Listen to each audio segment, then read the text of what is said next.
Le vamos a ofrecer la palabra a la señora Nora González. ¿Está aquí? Ah, don Rodolfo. ¿Sí? Don Rodolfo Torres. Ya, para don Rodolfo Torres.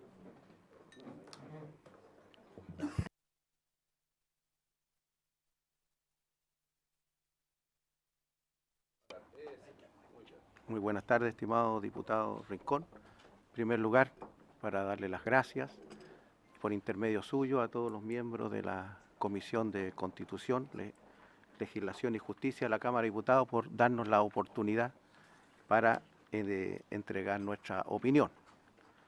Mismo placer tuvimos cuando este proyecto se tramitaba en la Comisión Constitución del Senado, aunque no personalmente, sino por escrito. Yo traje un paper de lo que vamos a compartir para regalarles uno a cada uno de los diputados de la comisión, si me permiten, por favor, para que se dejan uno y lo hacen correr. Es muy probable de que alguna de las cosas que están aquí escritas no se diga, entonces este es el valor que le asignamos al documento para que se pueda entender bien las ideas. No sé si a algún diputado o al secretario le falta. No se preocupe, la secretaría va a arbitrar.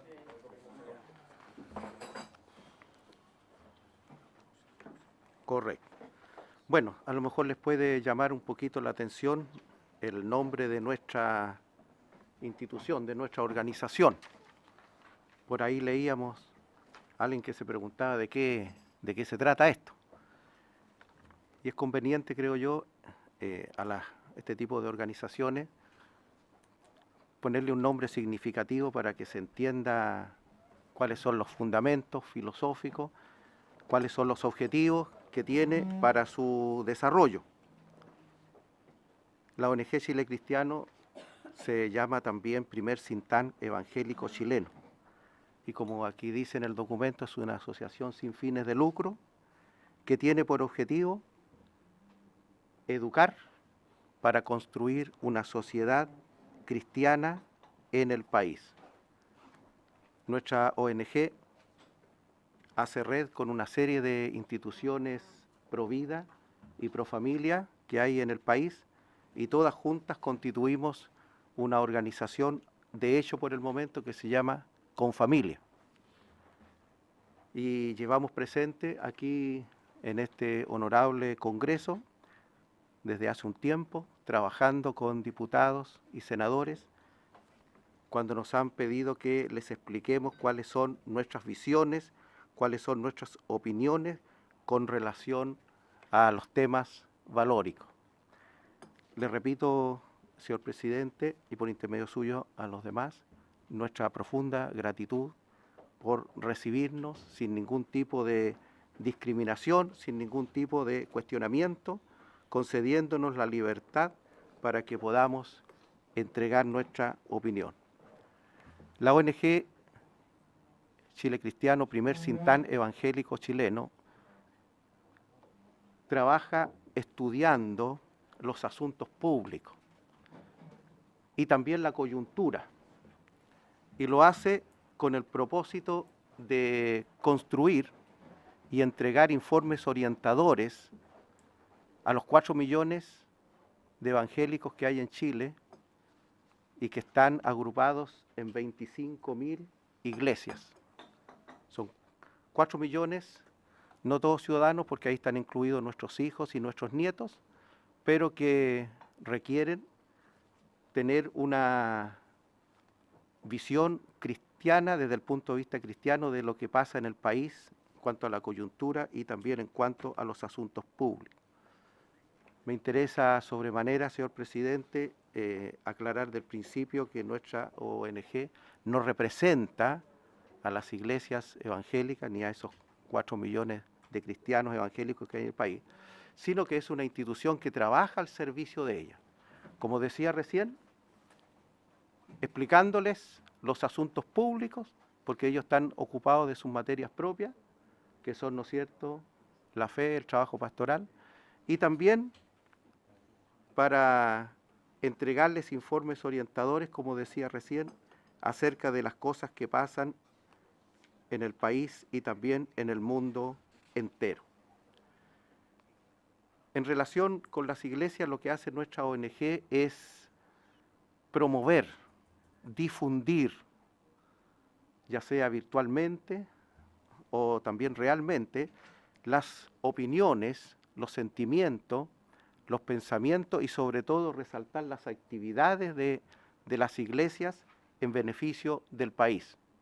Es decir, nosotros somos algo así como un CEO, ¿ah? Ese personaje nuevo que existe en la administración que ayuda a reproducir, a repotenciar, que ayuda a hacer crecer una organización, aunque sea solamente desde el punto de vista de su imagen.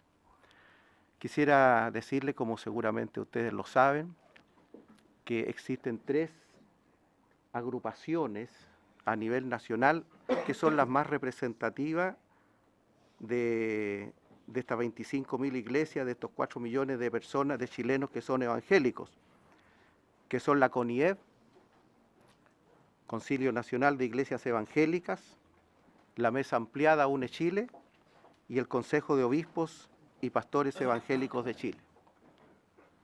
Todos ellos, cuando en su momento fueron invitados a entregar su opinión, dijeron, haciendo, digamos, como una síntesis de todo su discurso, explicaron, ¿no es cierto?, vehementemente y con mucho corazón, que este proyecto ellos lo veían como un arma muy dañina para el matrimonio. Y yo creo que en alguna manera ustedes pueden recordar ese mensaje porque lo siguen repitiendo hasta el día de hoy. Ellos no le tienen afecto a este proyecto por una razón muy sencilla, según la opinión de ellos, y es que daña el matrimonio. Es importante señalar que una de estas organizaciones, como dice aquí en la presentación, una de estas organizaciones, la Mesa Ampliada, UNE Chile y el Consejo de Obispos, dicen textualmente a la letra, existen múltiples formas jurídicas y otros caminos de perfeccionamiento si se quiere dar solución a necesidades de ciertas minorías y las convivencias. Y nos proponemos esta tarde, si Dios así lo quiere, explicar un poquito en qué consiste esta aseveración que hacen estas organizaciones en cuanto a que este proyecto de ley dañará, herirá de muerte al matrimonio. Y también explicar un poquito en qué consiste lo que una de estas organizaciones dijo cuando señalaban que existen múltiples formas jurídicas y otros caminos para resolver el problema básico que pretende resolver este proyecto de ley, ¿no es cierto?, que tiene que ver con las minorías sexuales. Hecha esta presentación y esta explicación en general, señor presidente, quisiera decirle que nuestra opinión con relación a este proyecto se expresa en 3 observaciones. Tenemos nosotros 3 observaciones que hacer a este proyecto.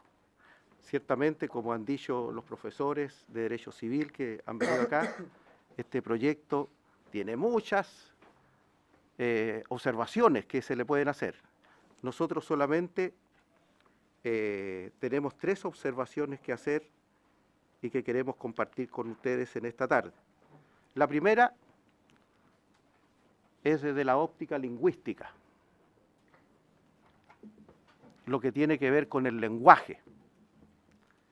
Y es algo que han reparado muchos de los que han venido aquí y que nosotros queremos especificar en un detalle, en una palabra, en un concepto que trae el proyecto de ley. La segunda observación que queremos hacer tiene que ver con las ciencias jurídicas, específicamente con la técnica legislativa.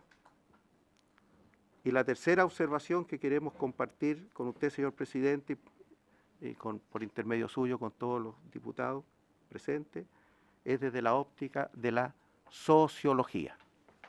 Y para ir entrando en materia, me gustaría decir en primer lugar que estas tres observaciones que nosotros hacemos a tres conceptos que trae el articulado de este proyecto, las tres están ubicadas en el inciso 1 del artículo 1 del proyecto de ley. No tenemos observaciones que hacer desde el inciso 2 hasta el final, solamente del artículo 1 y del inciso 1, y más exactamente del primer párrafo. Y como decía recién, para entrar en materia, quisiera decir de que hay en este primer párrafo del inciso 1 del artículo 1 un error de lenguaje muy serio que, una vez explicado, me parece que puede despertar la necesidad y el interés de revisarlo.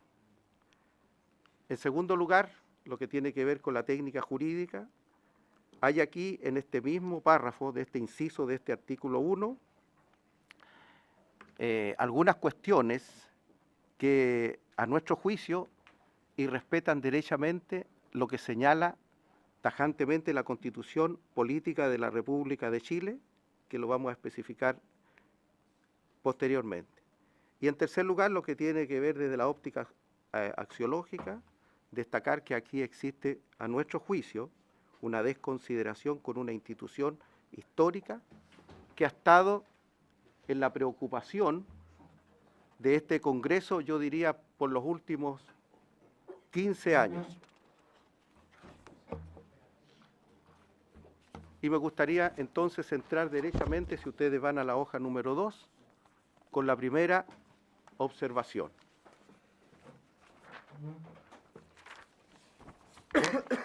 Bueno, antes destacar en la primera hoja al final, que allí está el primer párrafo del inciso 1 del artículo 1, y allí están destacadas, ahí están ennegrecidas las palabras que encierran los conceptos que nosotros observamos. El acuerdo de vida en pareja es un contrato celebrado entre dos personas, ennegrecido, subrayado, con el propósito de regular los efectos jurídicos derivados de su vida afectiva en común, de carácter estable y permanente. Y en la hoja número 2 ya comenzamos a especificar el detalle de la primera observación. Y la primera observación que hacemos, señor presidente, tiene que ver con la palabra, con el concepto que aquí aparece cuando dice afectiva. Su vida afectiva. Incluir esta palabra afectiva representa un error idiomático muy serio, toda vez que el objetivo siempre de esta instancia y de todas las que tienen que ver con la construcción de las leyes es hacer buenas leyes. Y las buenas leyes tienen que estar expresadas con palabras que realmente correspondan a la realidad de nuestro idioma. Y la palabra afectiva la fui a buscar allí a ese documento que es el que oficialmente concentra todos los vocablos de nuestro idioma. Nuestro idioma español tiene más de 200.000 palabras, más de 200.000 vocablos. Y todos ellos están allí escritos, ordenados alfabéticamente en el diccionario de la Real Academia Española de la Lengua, RAE. Y yendo a ese documento, que es el documento oficial, que establece cuáles son los vocablos y sus significados, los vocablos y sus significados de nuestro idioma, me aparece una serie de acepciones y definiciones con respecto al término afectiva. En primer lugar, decir que viene de afecto, como lo pueden ver ustedes allí en el documento, donde aparece una serie de explicaciones en lo que significa originalmente esta palabra. Incluso puede ser curioso para algunos de ustedes la acepción número 2, que dice que el afecto es un beneficio eclesiástico. Está allí en la página número 2, estimado diputado, si usted está buscándolo o siguiendo la explicación. Y yo sinceramente no creo, ni nadie de aquí crea que, digamos, el ABP se está construyendo a partir de algún planteamiento filosófico eclesiástico. Eso está muy claro, que la idea de este proyecto es muy laicista, ¿no es cierto? Y también tenemos la acepción número 2, está en la misma página, afecto con el numerito 2. Y dice, describe, la RAE, el diccionario de la Real Academia Española de la Lengua, describe el afecto de esta forma. Dice, cada una de las pasiones del ánimo, como la ira, el amor, el odio, etc. Y especialmente el amor o el cariño. Por lo tanto, afecto, ¿no es cierto? El afecto en su acepción 2, porque recuerden que en la primera acepción, es decir, cuando esta palabra nace, se incorpora al idioma, viene del lenguaje eclesiástico, del lenguaje teológico, del lenguaje religioso. Pero ya cuando se empieza a secularizar, por así decirlo, ¿no es cierto?, la palabra afecto significa, según nuestro diccionario, según nuestro idioma, que es una de las pasiones del ánimo y especialmente del amor y del cariño. Y haciendo una lectura rápida de lo que puede significar esto, ¿no es cierto?, llegamos a la conclusión, si ustedes lo pueden apreciar allí, que tenemos en primer lugar una definición de lo que es amor. Y me gusta a mí el punto número 2, dice sentimiento hacia otra persona que naturalmente nos atrae y que procurando reciprocidad en el deseo de unión, nos completa, alegra y da energía para vivir y comunicarnos y crear. Tercero dice sentimiento de afecto, inclinación. En fin, aquí tenemos nosotros todas las explicaciones del amor. Pero la última de ellas, la acepción número 13 del afecto, ya como concepto secularizado, dice expresiones de amor, caricias, requiebros, dice aquí, no sé qué quiso decir la RAE, pero dice que el afecto es una expresión de amor y caricia, ¿no es cierto? Cariño. Y cuando nosotros empezamos a estudiar lo que significa la palabra cariño, haciendo un resumen sintético de estas 5 acepciones, yo creo que la quinta es la que prevalece, está ahí en la hojita número 3, que cariño es regalar, obsequiar. Es decir, si nosotros hacemos un resumen de todo lo que hemos leído sobre lo que significa la palabra afecto, de la cual se deriva afectiva, con todas sus explicaciones, entendemos nosotros que la afectividad es una pasión del amor que se manifiesta con el cariño. Y el cariño consiste en regalar. En este caso puede ser te regalo mi tiempo, te regalo mi vida, hasta que la muerte nos separe.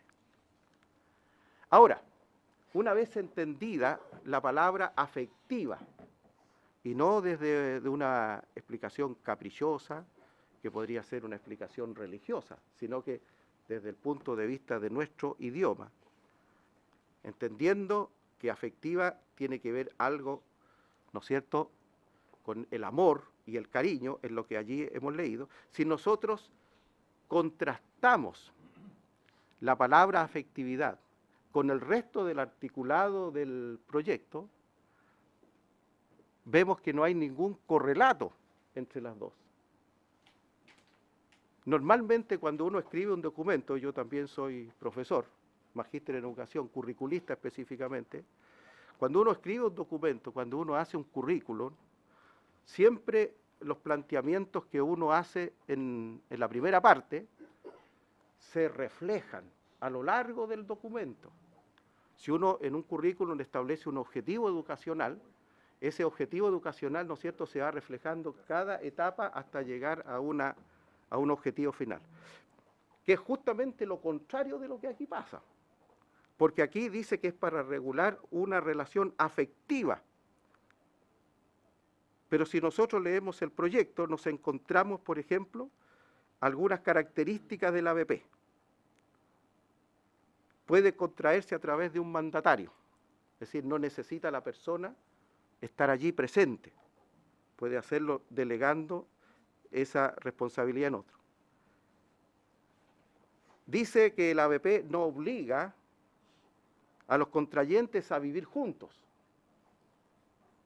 El ABP no establece tiempo de duración, y como lo explicaba magistralmente el profesor Kurt, y graciosamente también, el ABP puede determinarse unilateralmente por voluntad de uno. Considerando estos 4 elementos, díganme ustedes, ¿en dónde encajan con la afectividad? Si la persona ni siquiera necesita ir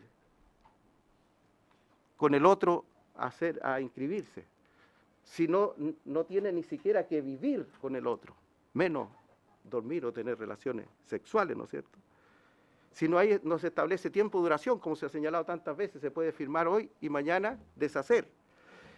Y es tan fácil, como decía el profesor magistralmente, un pololeo, el término de un pololeo es más serio, es más formal que terminar una relación de... ¿Dónde está la afectividad? ¿Dónde está el amor? ¿Dónde está el cariño? Esa palabra afectividad está de más. Esa palabra debería sacarse, porque no encontramos nada en el proyecto que la justifique. Bueno, aquí están las preguntas, ¿no es cierto? ¿Dónde está el amor? ¿Dónde está el cariño? ¿Dónde está la pasión? No existe en este proyecto. La palabra afectividad está de más. Y eso constituye un error idiomático, diría yo, inaceptable en un aula de clases, más inaceptable, ¿no es cierto?, que salga de una instancia mayor. La segunda observación que hago, estimados diputados, está explicada a partir de la página número 4. Dice en el primer párrafo del inciso 1 del artículo 1, aparece la explicación de carácter estable y permanente. Y las mismas precisiones que hicimos delante para refutar la afectividad son aplicables para esta segunda observación. El acuerdo de vida en pareja no está hecho, no está diseñado para la estabilidad ni la permanencia. Dice el primer párrafo del inciso 1, artículo 1, de carácter estable y permanente, pero todo el cuerpo, todo el articulado del proyecto es la antítesis de lo que aquí se plantea.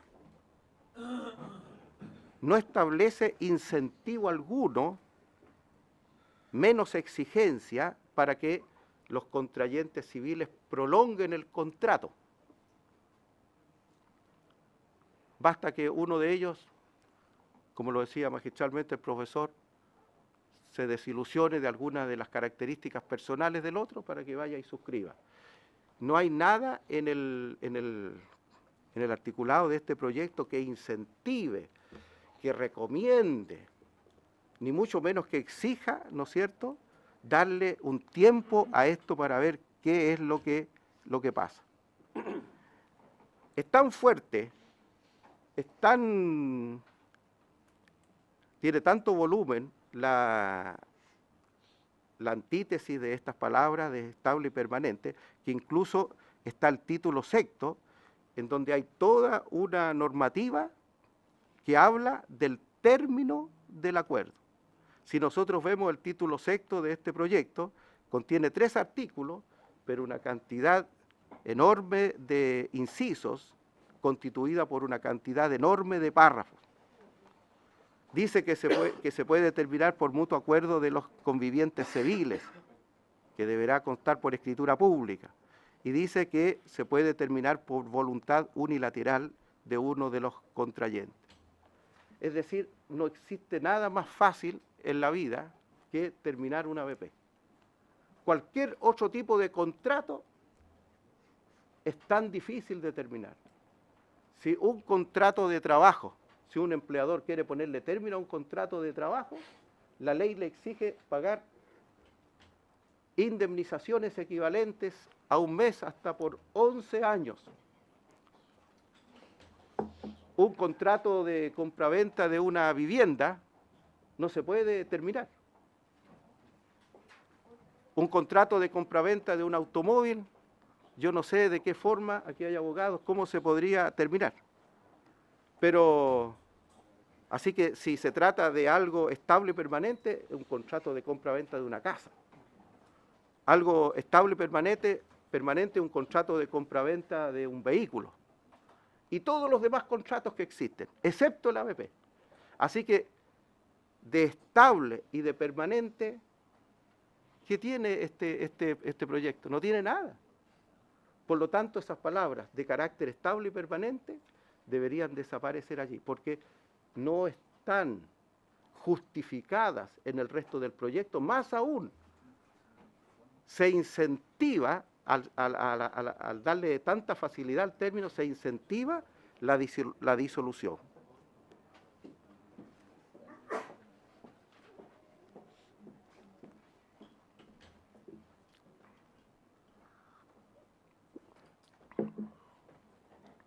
Agradecemos mucho a cada uno de los que nos está escuchando, participando de nuestras explicaciones. Bueno, allí en estas dos reparaciones que hacemos a la palabra afectiva y de carácter estable y permanente, ya diría yo que está tremendamente probado, ¿no es cierto?, que se trata de contradicciones conceptuales básicas de nuestro idioma.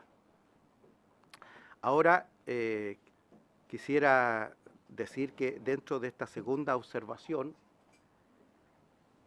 hay algo, el profesor Kurt en alguna manera lo anticipó. Nosotros tenemos, señor presidente, en nuestra Constitución política, que es la ley esencial que nos rige, ninguna ley la puede sobrepasar. Tenemos dos artículos que son muy específicos, que están anotados ahí en la página número 4. El artículo 66 dice: todo proyecto puede ser objeto de adiciones o correcciones en los trámites que corresponda tanto en la Cámara de Diputados como en el Senado, pero en ningún caso se admitirán las que no tengan relación directa con las ideas matrices o fundamentos del proyecto. Lo dice la Constitución Política, artículo 66. Y no siendo, digamos, suficiente otro, tenemos el artículo 70, inciso 2. En ningún caso se admitirán las observaciones que no tengan relación directa con las ideas matrices o fundamentales del proyecto, a menos que hubieran sido consideradas en el mensaje respectivo.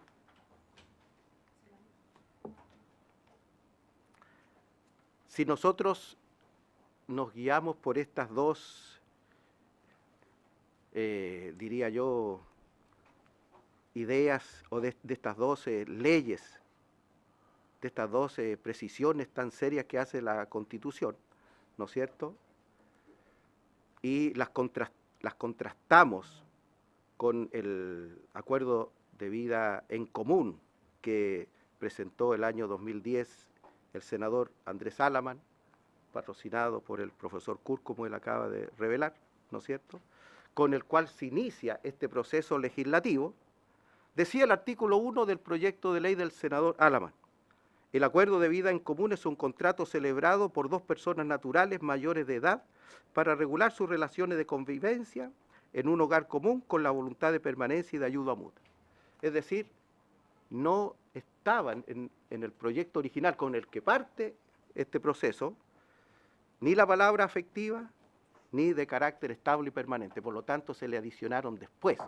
Y dadas las explicaciones que damos en el sentido que no tienen su correlato en el articulado y que aparecen solamente ahí, fueron cuestiones que no tienen que ver con las ideas matrices de este proyecto. Por lo tanto, no solamente tenemos un reparo que viene de parte de nuestro idioma, sino que también tenemos un reparo que viene de parte de la ley. Se adicionaron posteriormente. Yo no sé cuál es la instancia que revisa esto, o si una vez hecha esta ley haya que derivarla, los que corresponda, al Tribunal Constitucional para que él revise esto, porque son ideas que se adicionaron después, no venían en el proyecto original y por lo tanto no corresponde hacerlas porque no están relacionadas con las ideas fundamentales del proyecto. Y en la página 5, si ustedes quieren seguir el relato de esto, tenemos la tercera observación, que diría yo que es la más sensible de las que compartimos con ustedes en esta tarde, gracias a la gentil invitación que hemos recibido del presidente y de la comisión.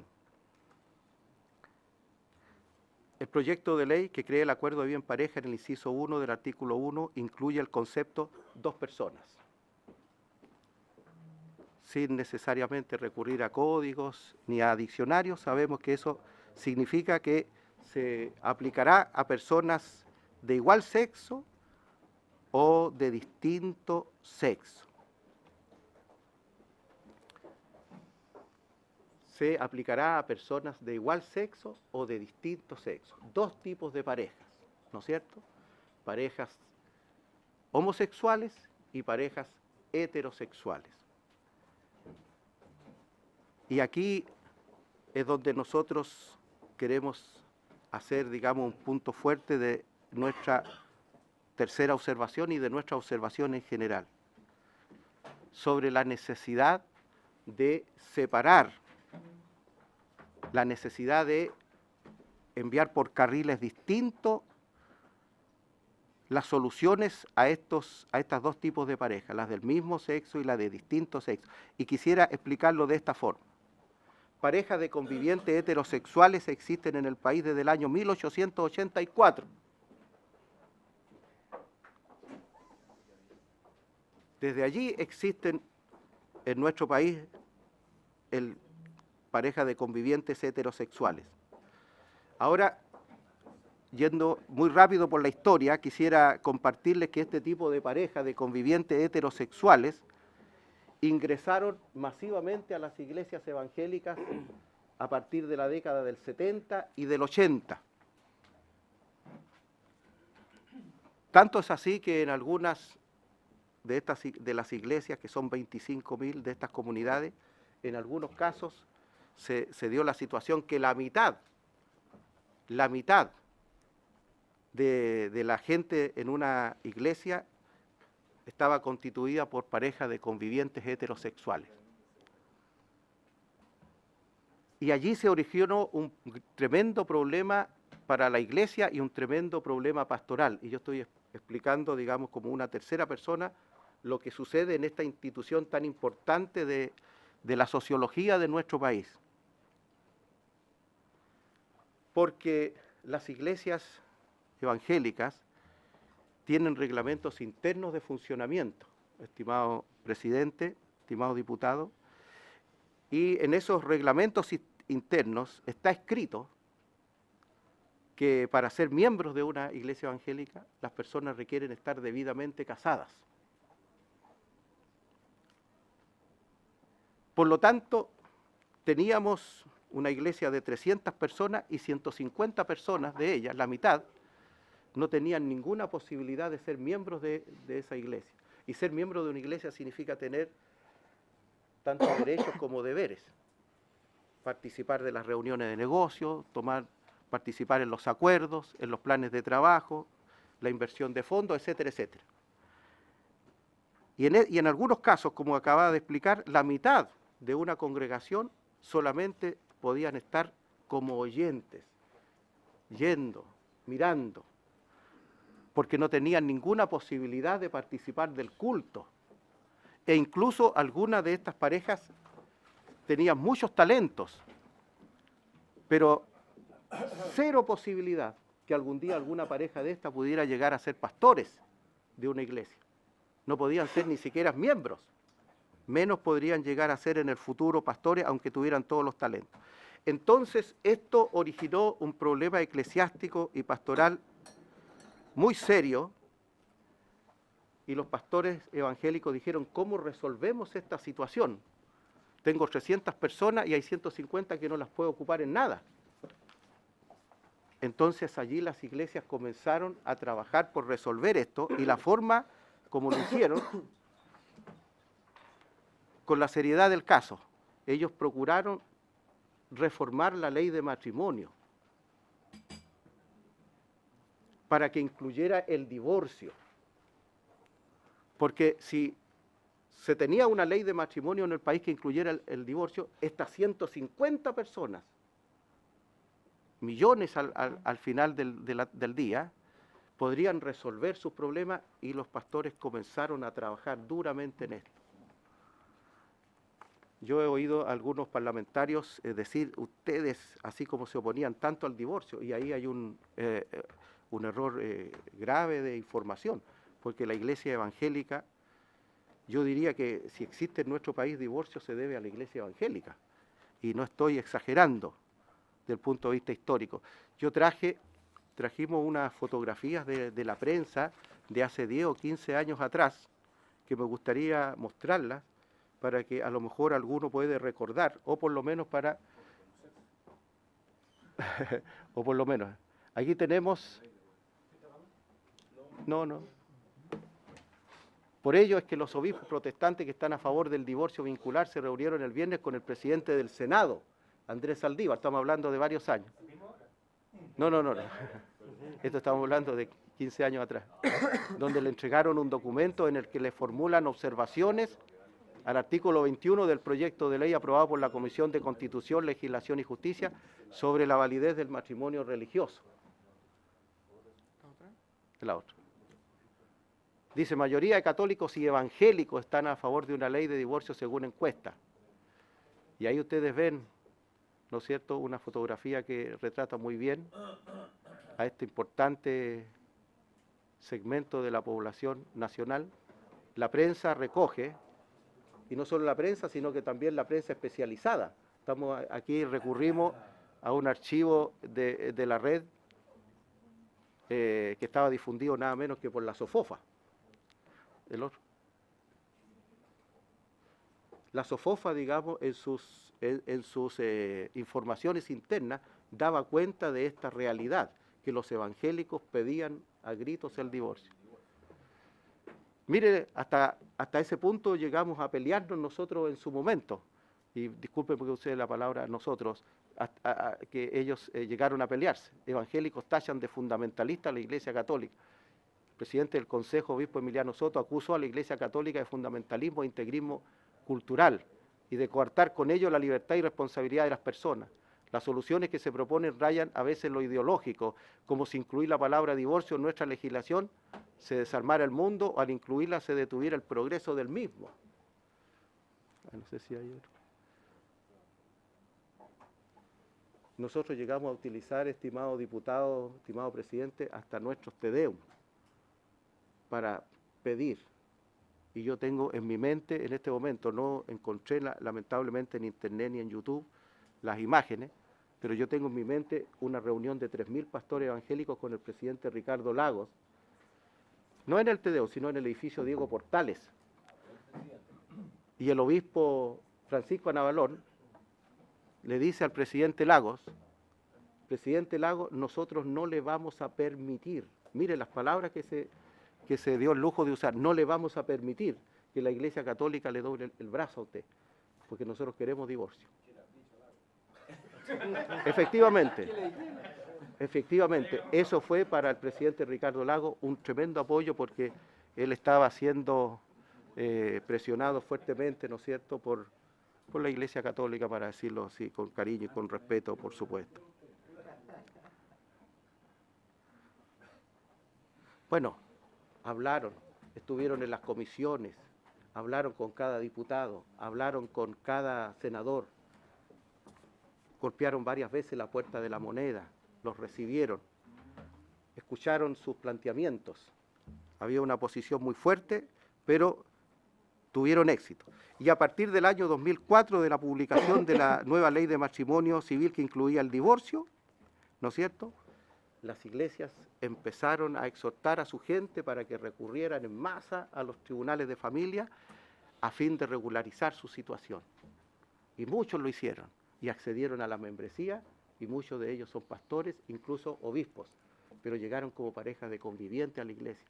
No podían ni siquiera decir amén, porque para hacer algo dentro de una iglesia había que estar debidamente casado, como se lo decía recién. Bueno, quisiera decirles que en este mismo momento, porque esto sucede a partir del año 2004 que se publica esta ley, en este mismo momento hay cientos de miles de parejas en los tribunales de familia resolviendo sus problemas, ¿no es cierto?, matrimoniales, para volverse a casar y así resolver sus problemas patrimoniales, de heredad, sociales, etcétera, todas esas acepciones que tienen.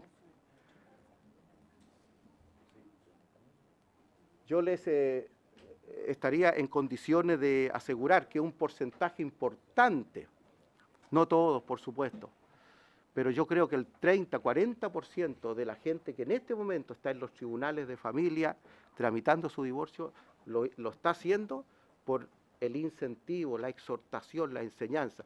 Porque quiero decirles que cuando llega gente a la iglesia evangélica, y llega mucha gente a la iglesia evangélica, porque la iglesia evangélica es la organización que más crece en Chile y en el mundo, lo primero que hace un pastor cuando llega alguien nuevo a la iglesia, como ellos dicen, los discipulan, les enseñan el evangelio. Y la primera pregunta que le hace, ¿cuál es su situación matrimonial? Y cuando ellos la explican, entonces ellos inmediatamente les aconsejan, mire, ustedes lo primero que, si quieren ser evangélicos, lo primero que tienen que hacer es ordenar sus vidas conforme a la ley. Porque si sus vidas no están ordenadas conforme a la ley, aquí no pueden hacer nada. Y las personas parten inmediatamente a hacer ese trabajo allí. Si se aprueba el proyecto de ley que observamos en esta hora en los términos que está expresado, es decir, para dos personas, es decir, que incluye el mismo y diferente sexo, estas organizaciones serán tremendamente afectadas porque ellas están haciendo un tremendo trabajo. Fíjese que aquí, a veces en nuestro país, se emite un decreto para ayudarle a las personas a pagar el arriendo, y ese decreto se publicita por la televisión, se publicita por todos los medios. Uno va a cualquier repartición pública y ahí están los folletos. A veces simples decretos para darle algún beneficio a alguna persona. Cuando se aprobó la ley 19.947 de matrimonio civil, ni una publicidad. No se hizo ningún trabajo. Si hubieran salido los móviles del registro civil a recorrer las poblaciones, los campos rurales, incentivando a la gente a casarse. Oiga, cásense, pero es que éramos casados antes. Bueno, resolvamos el problema. Es que no tengo plata, pero para eso están las corporaciones de asistencia judicial. No se hizo nada. Pero la Iglesia Evangélica ha trabajado desde el año 2004 hasta ahora.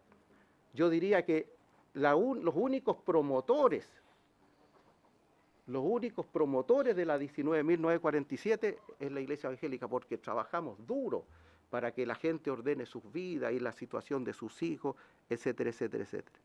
De manera que si se aprueba esta ley, ¿no es cierto?, en los términos en que está, es decir, para parejas del mismo y distinto sexo, se va a afectar el trabajo de esta iglesia, que es una de las instituciones más importantes y activas y dinámicas de nuestra sociología chilena, porque si nosotros vemos la experiencia internacional y específicamente el caso francés, que es el más recurrente, se da la situación que en este momento en Francia ya el ABP o el PAX, el Pacto de Unión Civil de Solidaridad, ¿no es cierto?, ya está empezando a sobrepasar numéricamente a la gente que contrae matrimonio. Tal vez, como decía el estimado profesor, no va a ser el certificado de defunción, ¿no es cierto?, pero La gente va a preferirlo por las facilidades que tiene. No se necesita afectividad, no se necesita estabilidad, ni se necesita permanencia. En lo personal, y para terminar, señor presidente, y le repito con nuestra profunda gratitud por la invitación para dar nuestra opinión, quisiera decirle lo siguiente. Yo estimo en lo personal que si el acuerdo de vida en pareja estuviera dirigido solo a las parejas de convivientes homosexuales, este proyecto sería ley hace mucho tiempo atrás y no llegaría a los 5 años que lleva en este momento. Muchas gracias, señor presidente. Muchas gracias. Se agradece a ambos la presentación y se ofrece la palabra a los colegas diputados para hacer preguntas.